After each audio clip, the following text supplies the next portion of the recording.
Hello everyone, my name is Aidan Friederich and I am a third-year PhD student in the Biomedical Engineering department at Case Western Reserve University. I work in the APT Center with Dr. Triolo and Dr. Adu on restoring trunk stability for individuals with a spinal cord injury.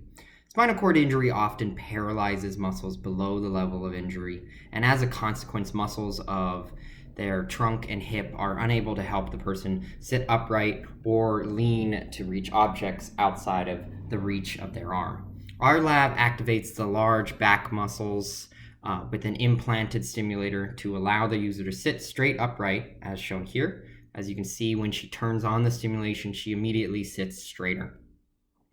I am creating new ways to modulate the stimulation to help the person perform common everyday activities, such as moving objects to a shelf or pouring a glass of water. Here you can see a participant attempt a simulated pour without the stimulation. The stimulation helps stabilize her trunk, which allows her to perform the task without much difficulty.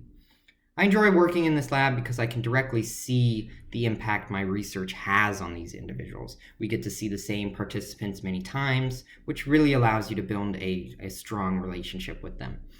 The people who work in the lab are also amazing and extremely knowledgeable. We often have potlucks, and there are some truly talented bakers in the lab. I'm always excited for the next dessert they come up with. I've also had the chance to mentor a couple undergrads while I've been here, specifically to help in some of my side projects.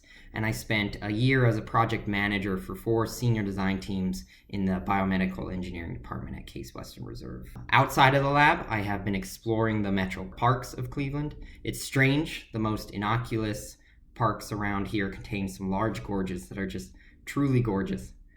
I was walking in my neighborhood this last year and stumbled on an unmarked green space with some just beautiful waterfalls, not even a 10-minute walk from campus.